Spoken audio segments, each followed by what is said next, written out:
हाल ही में नवी मुंबई खारघर के गुरुद्वारा कमेटी के सदस्यों ने कमेटी के कुछ लोगों पर मनमानी करने का आरोप लगाते हुए जांच की मांग की है। इसके लिए उन्होंने अलीबाग स्थित धर्मादाय आयुक्त को पत्र भी लिखा है। उन्हें उनके उत्तर की प्रतीक्षा है। यह बात इन सदस्यों ने एक प्रेस कॉन्फ्रेंस के माध्यम से कही। इन्हें पूरी उम्मीद है कि इन्हें जरूर न्याय मिलेगा। आप कानूनी का आर्डर में बताएंगे नहीं, you can't read the conclusion. Let me explain the brief facts. It won't take more than 5 minutes. You could just read How much time it will take? only 5 minutes. Okay. It is very brief. Please, dated 20th June 21. Okay. Board of Management Committee of Gurdwara Shri Guru Singh Sabha Kharghar. Okay. Ever since our MC won the elections conducted by the Assistant Charity Commissioner Raigad, Alibag on 19 September 2017 for the term of 5 years ending on 18th November 22. The defeated rival group has been after our blood.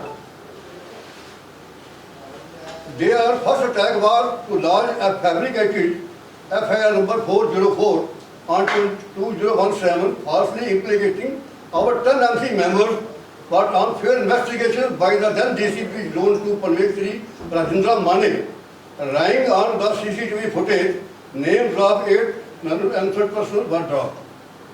Out of 10, 8 were dropped. On grave charges of misappropriation of embezzlement of 5 lakhs by the then President Jaswinder Singh Saini, he was expelled in August 20, which he has challenged before the ACC Raigad, and the verdict of ACC Raigad is pending.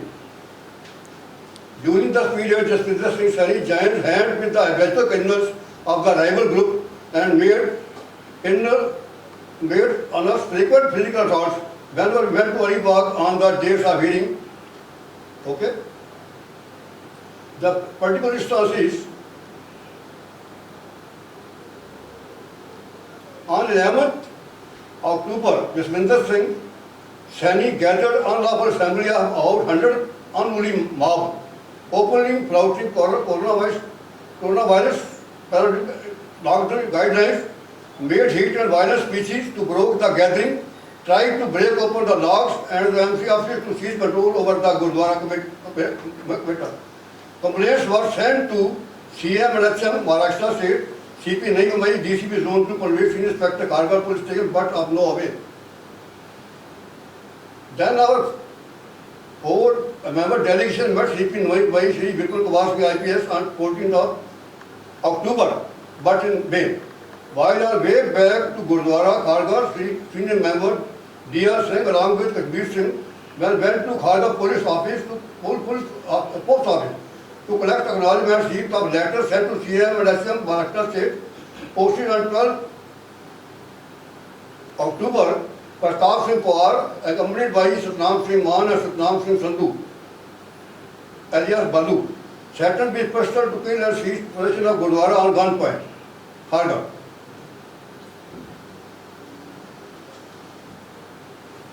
Kharghar police station, instead of registering FIR, just registered NC.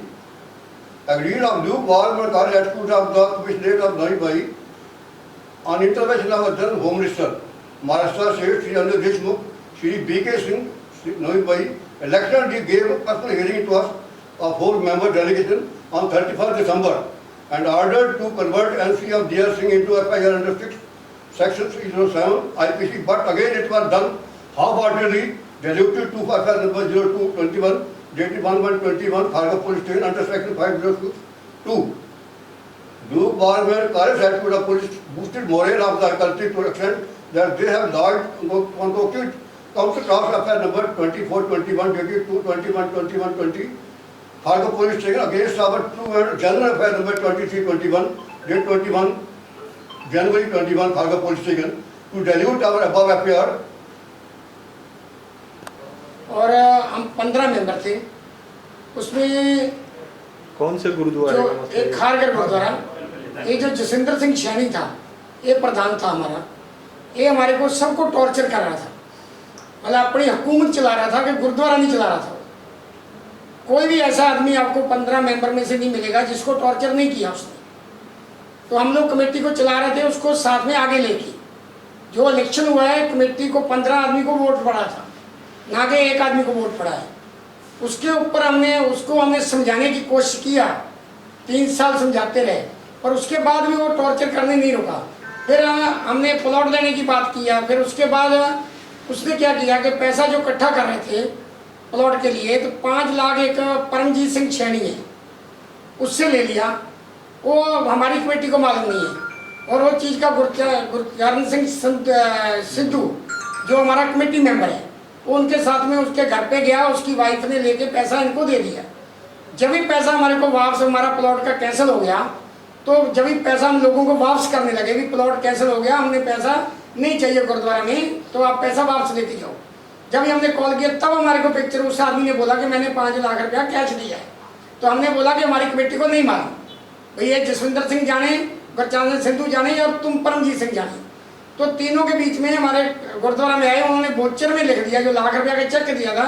हम बोला हमारे को तुमने check दिया, हम check तेरे को वापस दे रहे। जब भी उसको चेक वापस देने लगे तो उसने उसके बोचर के ऊपर लिख दिया कि मैंने 5 लाख रुपया कैश वापस लेना तुम्हारे से, वो प्रूफ है हमारे पास, हम आपको प्रूफ देंगे। उसके बाद वो बात चलती चलती फिर उसने कमेटी तोड़ने की बात कर दिया। फिर हमने, जसविंदर सिंह बोलता मेरे को लिखती में, मेरे ऊपर जो कंप्लेंट है लिखती में दो। तो कम से कम 18 गलतियाँ किया उसने, जो हमने चैरिटी में लेटर दिया हुआ है और पुलिस चौकी में लेटर दिए। उसके बाद इस आदमी ने फिर भी हमारे को कोई जवाब नहीं दिया आज तक। जैसे हमने उसको लेटर डाला भी ये गलतियाँ किया तुमने माफ़ी मांग, नहीं तो हमारे आगे सफाई दे कमेटी को, उसने उसका जवाब नहीं दिया। उसने सीधा पुलिस चौकी में जाके हमारे ऊपर कंप्लेंट कर दी, भैया लोग मेरे को जानबूझ के कर रहे हैं। और पुलिस की तरफ से हमारे को कोई सपोर्ट नहीं है, पुलिस हमारे से धक्का कर रही है। कमिश्नर तक हम पहुंच किया है, कम से कम हमने 10 या 15 लेटर डाले होंगे कमिश्नर तक, और कोई सुनाई नहीं हुआ हमारा उल्टा हमारे को जेल भेज दिया। हमारे आदमी के ऊपर अटैक हुआ, औरत के ऊपर और आदमी के ऊपर। हम 2-3 आदमी छड़ने वाले थे, भाई साहब तो अंदर बैठे थे गुरुद्वारा में, और दूसरे हमारे सेक्रेटरी साहब जो पंजाब में गए हुए हैं वो भी अंदर बैठे थे, कैमरे में हैं। और एक माता जी थी वो भी कैमरे में है, तो उनके भी नाम घर पे बैठे में लिखा दिया। तो हमने उसी दिन लेटर दिया पुलिस को भी इसकी इंक्वायरी करके FIR की जाए, पर उन्होंने कोई सुनाई नहीं किया। इनका ऊपर दादर से इतना जोर है, दादर सब चीज़ जो कर रहा है वो दादर वाला कर रहा है, रघुवीर सिंह जी। उन्होंने सारा कंप्लेंट इधर किया, कमिश्नर को भी बोला कि तुम इंटरफेयर मत करो, इनको बोलो तुम्हारा केस कोर्ट में चल रहा है। अब ये बताओ कि जब आदमी एक गलती करी जा रहा है, उसके ऊपर कमेटी 15 आदमी एक साइड में है, वो अकेला आदमी एक साइड में है, वो आदमी अभी भी आज भी वो गुंडागर्दी कर रहा है गुरुद्वारा में। और हम लोग अभी 2 महीना पहले भगवान की कृपा से हमने सेवा किया है, गाँव गया हुआ था, और सब पूरी मार्केट में मालूम है, यूट्यूब में आप लोग भी आए हैं, तो राशन भी बांटा, ऑक्सीजन भी बांटा गुरुद्वारा की तरफ से। अभी जब से आया उस दिन से इसने हमारा सारा काम स्टॉप करके धक्के से, मतलब गुरुद्वारा में इसने हमारे जो मैनेजर साहब है विक्की जी, उनसे सतनाम सिंह ने, जो कि पहले पुराना प्रधान है, उसने बुक छीना, उसको पहले बहाने से बोला कि भाई तो हमने पर्ची कटवाना है, तो रसीद जो कटवाते पैसे माया की, तो उसने बोला मेरे को पर्ची कटवा के दे। तो ये दोनों अंदर बैठे थे, मैंने वीडियो भी दिखाया है, आपको भी वीडियो दे देंगे उसका। तो इसने पर्ची काटने के लिए उससे दरवाज़ा खुलवा के पर्ची निकाला और पर्ची छीन लिया, और उसने विक्की ने उससे ले लिया वापस। फिर वो जसविंदर सिंह जो निकाला हुआ है प्रधान, उसने खड़े उसके हाथ से जोर से वो बुक छीन के अपने कब्जे में कर लिया, तो उसको धक्के देके बाहर निकालने लगे। फिर हमारे भाई साहब बाद में आए, उन्होंने पूछा भी तुम पर्ची लेने वाला कौन है, बोलता तुम भी बाहर जाओ, इनको भी धक्का मार के बाहर निकाल दिया। फिर भी हम लोग शांत रहे, हमारा कोई भी आदमी झगड़ा करना नहीं चाहता। क्यों एक पुलिस चौकी में हम जाके, जब इधर पुलिस सुनाई नहीं कर रही हमारी, हम कोई भी कंप्लेंट देने जाते हैं, पुलिस वाले बोलते हैं इंक्वायरी करेंगे। अभी तक उसके ऊपर कोई इंक्वायरी नहीं है, और कोई CCTV फुटेज देते हैं हम उनको, वो लेके रख लेते हैं, उसके ऊपर कोई कार्रवाई नहीं है। हम आपके पास हमारा जाने का कोई मतलब नहीं था, हमने आपको भी बोला था, पर हम दुखी हो गए अभी गुरुद्वारे के अंदर जो हो रहा है। हम गुरुद्वारे को ये न्यूज में लाना नहीं चाहते थे, क्यों, ये भगवान का घर है, इसको अजय अच्छे के लिए, ना कि किसी का बदनामी करने के लिए। पर अभी हमारे हाथ खड़े हो गए हैं, हम तो हमारे आदमी तो कमेटी छोड़ने के लिए तैयार है, इतने दुखी हो गए। पर उसके बाद भी इतना वो आदमी टॉर्चर कर रहा है हमारे ऊपर। वो क्या धमकी देते हैं कि हम तुम्हारे ऊपर FIR करवाएंगे। वो क्या करते हैं, झगड़ा करते 2 आदमी, वो अपना काट के सीधा हॉस्पिटल में एडमिट हो जाते हैं, तो पुलिस उसके लिए कार्रवाई नहीं करती। जो CCTV कैमरे लगाए हैं हमारे हिसाब से उसका कोई फायदा नहीं है। जो हमने इतना खर्चा किया गुरुद्वारा में, जब वो आगे पुलिस ने देखना नहीं है, जहाँ न्यूज कोई भी आदमी आगे देखेगा ही नहीं उसका, तो कैसे मालूम पड़ेगा कौन झूठा कौन सच्चा है। आज तक जितने केस बने हमारे ऊपर है, एक पहला केस बना था उसका उसने फुटेज देखा, उसमें हमारे 8 आदमी नहीं थे, निकाल दिए, वो भी हमने पूरा प्रेशर डाल की। अभी इस टाइम उसने सीधा हमारे ऊपर FIR हमने करवाई 15 आदमी के ऊपर, तो गिरफ्तार हमारे को कर लिया। मेरे को गुरुद्वारा में आके पहले सुबह गिरफ्तार किया उन्होंने स्पेशल, और उसके बाद ये मेरे आदमी सब बुला के सुबह एतवार को बंद किए। 8 दिन बाद 10 दिन बाद हमारी बेल हुई। और ये लोग 15 आदमी जिन्होंने हमारे ऊपर पहले अटैक किया हमारे आदमी के ऊपर और औरतों के ऊपर, हमने किसी ने किसी को हाथ नहीं लगाया, वहाँ सब हमने उनको फोटो भी दे रखा है। उसके बाद भी हमारे को गिरफ्तार करके हमारे को अंदर डाला, उनको कुछ नहीं बोला। उनकी 15 दिन के बाद बेल हुई है, अभी भी बेल उनका बाकी है। अभी भी उनका 6 आदमी का 4 औरतें हैं और एक आदमी है जसविंदर सिंह जो है, उसका बेल नहीं हुआ। अभी तारीख पड़ रही है, उनको एंटीसिपेशन बेल मिला हुआ है। बाकी 6 आदमी को बेल मिला है जो अभी ये गुंडागर्दी कर रहे हैं। चैप्टर केस भी पुलिस ने हमारे ऊपर बना दिया और हम खड़े समझो मार खा रहे हैं, उसके बाद भी बराबर का केस हमारे ऊपर बन रहा है। एक चीज से हमारे को बहुत तकलीफ है।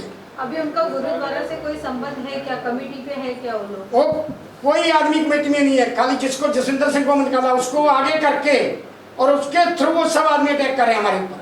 तो उसके साथ जो आदमी लोग हैं उनका क्या संबंध है गुरुद्वारा से? वो पहले कमेटी में रहे हैं, पहले पिछली बार उनको इलेक्शन में हरा के निकाला है। उनको एक तकलीफ है कि हम लोग जीत के आए हैं। पूरी डिटेल बताओ कि हमको वोटिंग की क्यों जरूरत पड़ी? वोटिंग कहना एक ही है, जो लड़ाई के बारे में बात करते हैं, लड़ाई के बाद में अगर हमारी गलती थी तो ये प्राइवेट हॉस्पिटल में क्यों जाके एडमिट होते हैं? तो प्राइवेट हॉस्पिटल मैनिपुलेट हो जाते हैं, गवर्नमेंट हॉस्पिटल मैनिपुलेट नहीं होते। ये गवर्नमेंट हॉस्पिटल में कोई जाते नहीं मेडिकल के लिए, प्राइवेट में जाते हैं और पुलिस वाले मैनेज हो जाते हैं इनसे। पुलिस वालों को मैनेज करके उनकी रिपोर्ट सपोर्ट करके ये कोर्ट में पेश करते हैं। इनको जो अभी लेटेस्ट जामीन मिली है, ये हमारे सामने जो IO हैं वो भी वापस आ गए, सब आ गए, उसके बाद में उनको जामीन दे दी गई, जबकि कोर्ट बोर्ड पे केस बोर्ड पे आया ही नहीं है बिल्कुल भी। तो ये सब चीजें हैंड इन ग्लोव हैं, अननेसेसरी प्रेशर है पॉलिटिकल सर्कल से, पुलिस सर्कल से, सब तरफ से। ये गुरुद्वारे के ऊपर बेसिकली कब्जा चाहते हैं, जबकि हम लोग इलेक्टेड कमेटी हैं। चैरिटी कमिश्नर ने खुद इलेक्शन करवाई है और ये पहली इलेक्शन चैरिटी कमिश्नर ने पूरे न्यू बॉम्बे में करवाई है। फर्स्ट टाइम इलेक्शन हुई है और इनको इतनी मिर्ची है उसके अंदर में कि ये लोग कैसे आ गए। बस मेरे को इतना ही कहना। मेरा मुद्दा ये है कि मेरे साथ भी झगड़ा किया उसने। मैं गुरु नानक जयंती पे बैठा था अंदर ऑफिस में, मेरे बोला उठ, मैं बोला मैं नहीं उठेगा, मैं चुन के मेंबर है यहाँ कमेटी का, मेरे को तू कैसा उठाएगा। तो बाद में धक्का मुक्की मेरे से किया। उसके बाद ये पैसे का लफड़ा था, जो परमजीत सैनी है हमारी बरादरी का, वो मेरे को 1 साल पहले मिला था, इनकी गाड़ी का काम करा के आया था, एप्पल मेडिसिन के पास मिला, बोलता मेरा 5 लाख रुपया आप दिला दो, आप मेंबर हैं। नहीं तो बस इतना ही एक सभी से जो भी खारगर निवासी हैं, संगत है, सबसे निवेदन है कि हमें खारगर गुरुद्वारे में शांति चाहिए। किसी भी प्रकार का वहाँ पर लड़ाई झगड़ा नहीं होना चाहिए। धार्मिक स्थान है, अगर गलती हो सकता है दोनों पक्ष से हो, किसी एक पक्ष से हो, मगर किसी एक को दिल बड़ा करना चाहिए। झगड़े की बात सबसे पहले ख़त्म करनी चाहिए। और अगर बायलॉज के हिसाब से गवर्नमेंट ने अलीबाग जो चैरिटी कमिश्नर ने हमारा इलेक्शन कराया था, हमें 5 साल के लिए चुना गया और हम उसके लिए सेवा जो हमें दी गई, शायद भगवान की मर्जी थी तो ही हमें चुना गया, हम सेवा करने आए। तो हमारा जो पीरियड है उसे हम पूरा करना चाहते हैं। अगर ये नहीं करने देना चाहते तो इनकी जो दादागिरी है, जो ये झगड़ा करते हैं, तो हम झगड़ा नहीं कर सकते, क्योंकि कोई सामाजिक काम, धर्म का काम झगड़ा करके नहीं किया जा सकता। कोई पर्सनल या मेरा कोई पर्सनल काम नहीं है, यहाँ पर जो कर रहा है वो सेवा है, काम नहीं कर रहे। मेरा पर्सनल होगा तो मैं झगड़ा करूँगा, जब मेरा पर्सनल नहीं है, हमें गुरुद्वारे में सेवा करना है, तो सेवा के लिए झगड़ा वो उचित नहीं लगता है। उसके बाद हमारे जो प्रधान जी हैं, उन्होंने जब भी आज से हम 3-3.5 साल हो गए कमेटी चला रहे थे, बड़ा अच्छा चल रहा था। विवाद तो सब जगह होते हैं, हर घर में भी विवाद होता है, हर कंपनी में होता है, मगर वो हमारे साथ ऐसे जो व्यवहार कर रहे थे जैसे वो एक कंपनी चला रहे हैं, और कमेटी मेंबरों के साथ उनका ऐसा बिहेव था जैसे कि वो बॉस है और हम सब उनके कलीग काम कर रहे हैं ऑफिस में। और शायद हमको सैलरी दे रहे हैं। तो वही सब हमारी शिकायतें थी उनके साथ में कि आप जो आपका बिहेव है वो सही करो। और वो समय पे बुलाते थे, ये है वो है, उसके बाद में मैं बाद में करूँगा, ये करूँगा। तो हमें ऐसा लगता था कि हम इधर जॉब कर रहे हैं। वो सब चीज़ से हमने उनको शिकायत की थी। यहाँ से हमारी जो शुरुआत हुई, हल्की फुल्की शुरुआत हुई, कोई बड़ी बात नहीं थी। वो उस बात का उन्होंने इशू बनाया कि मैं क्या गलती है मेरी, मुझे लिख के दो। अब लिख के दो तो हमने लिख के कहते हैं, आपको बता रहे हैं हम सब लोग, sub committee member 15 committee member है, 15 में से 14 आदमी आपको बोल रहे हैं कि आपका ये शिकायत है हमको आपसे, तो उसको आप दूर करने वाले लिख के दो। अब लिख के दे दिया तो उन्होंने कुछ जवाब नहीं दिया। जब जवाब नहीं दिया तो हमारे जो 15 बंदे चुन के आए थे, प्रधान जी को छोड़ के बाकी 14 बंदे थे, उन्होंने 14 आदमियों ने साइन मार के उनको एक लेटर पे दिया। 18 क्वेश्चन थे, 18 या 20 क्वेश्चन थे हमारे, जिनका उन्होंने ना जवाब रिटन में जवाब दिया और ना ऑरली जवाब दिया, और ना उन्होंने हमको फ़ोन करके बुलाया कि आओ बैठो भाई, किस चीज़ पे हमारा डिस्प्यूट है उसको दूर करते हैं। तो अगर वो हमारे बॉस थे या हमारे प्रधान थे तो उनका काम था कि अगर उनसे हम नाराज़ हैं वो हमें बुलाए, बिठाए और हमारी नाराज़गी दूर करें। इतनी सी बात थी।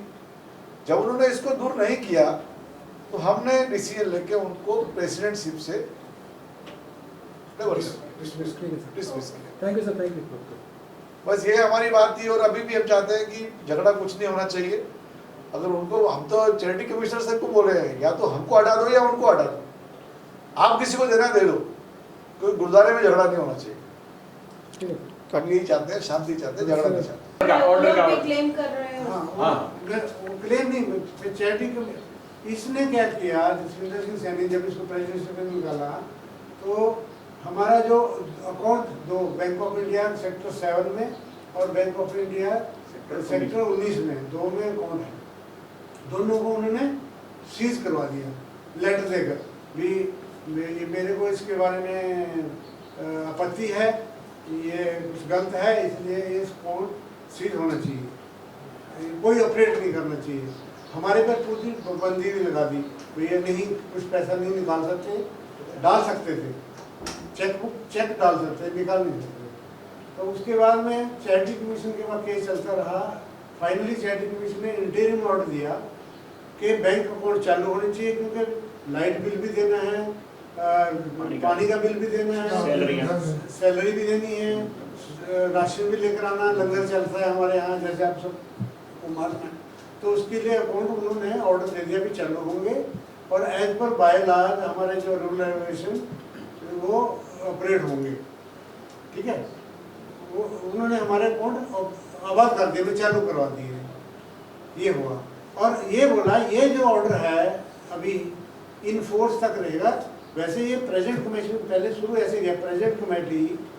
अच्छा, हम उसके उस ऑर्डर में एक और भी है, जो अपोजिशन पार्टी है, जो पहले बी ग्रुप जो हार गया था, उन्होंने हमारे पे, जिसपे जसविंदर सिंह पे भी किया था, वो हमारे साथ था उस टाइम पे, भाई ये कमेटी सही काम नहीं कर रही, इसलिए इनको निकाल कर ये कमेटी का चार्ज हमको हैंडओवर किया जाए। जो पहला फर्स्ट प्रेयर था, एप्लीकेशन था, जो चैरिटी कमीशन ने रिजेक्ट कर दिया। तो उसके ऊपर काफ़ी सुनवाई, चैरिटी कमीशन ने उनकी प्रेयर को रिजेक्ट कर दिया, क्योंकि जो हारे हुए लोगों को कैसे चार्ज मिलेगा जब मेजोरिटी अभी है, ऑन बोर्ड है, कमेटी मेंबर हैं, वो कैंसिल हुआ। दूसरा फिर उन्होंने बोला जो प्रेजेंट कमेटी जो 2017 में 19 सितंबर को 2017 को इलेक्ट हुई थी, वो 2022 तक 18 सितंबर 2022 को उसके अगेंस्ट दिया था पैसा, वो चलेगी। मगर फिर नीचे कंडीशन डाली है, भाई ये जो ऑर्डर है विल रिमेन इन फोर्स, तब तक चालू रहेगा, क्या बोले, जब तक चेंज इन कोर्ट पे जो केस चल रहा है 2284 टू 84 से लेकर 288 तक, डिसीजन तक आने तक ये ऑर्डर इन्फोर्स रहेगा। जिस दिन वो डिसीजन आ गया, जो डिसीजन आएगा वो चेंज हो जाएगा, ये देखो।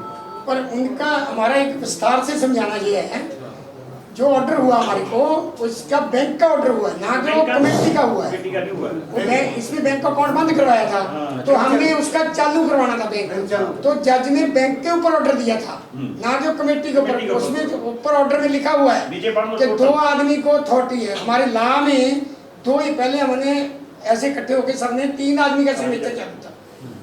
बैंक में जो हमने लेटर दिया हुआ 3 आदमी सिग्नेचर करते तभी पैसा निकलता था, 2 आदमी का नहीं निकलता था। तो हमारा वो हमने अपने खुद लॉ बनाया था, पर वो ऑर्डर जो हमारी उसमें था लॉ में वो 2 ही आदमी का था, पर जज ने उसके ऊपर जजमेंट दिया है कि भाई तुम 2 आदमी के जो मर्जी रहे, चाहे जसविंदर सिंह हमारे साथ आ जाए, चाहे इनके साथ हो जाए, चाहे कोई भी हो जाए, तो 2 आदमी सिग्नेचर करो, पैसा निकाल दो। और हमारी मेजोरिटी में 2 आदमी थे। इसने उस टाइम क्वेश्चन उठाया इसके इनके वकील ने, भाई एक स्पेशल प्रधान को पावर दी जाए कि इसके सिग्नेचर होना जरूरी है। जज बोलता मैं ये नहीं कर सकता, तुम्हारे लॉ में लिखा है। फिर इन्होंने बोला कि हम हाई कोर्ट में जाएंगे, पर ये हाई कोर्ट में नहीं गए, क्यों? उसमें इनको मालूम था। पर अभी वो गुंडागर्दी करके उसी चीज़ को लेके वो कब्जा करना चाहते हैं। उनका बेस बना रहे हैं उसका, पर वो बेस नहीं है। ऑर्डर जो है, ऑर्डर खाली अकाउंट के ऊपर ऑर्डर है। ब्यूरो रिपोर्ट, ग्लोबल चक्कर न्यूज़, नवी मुंबई।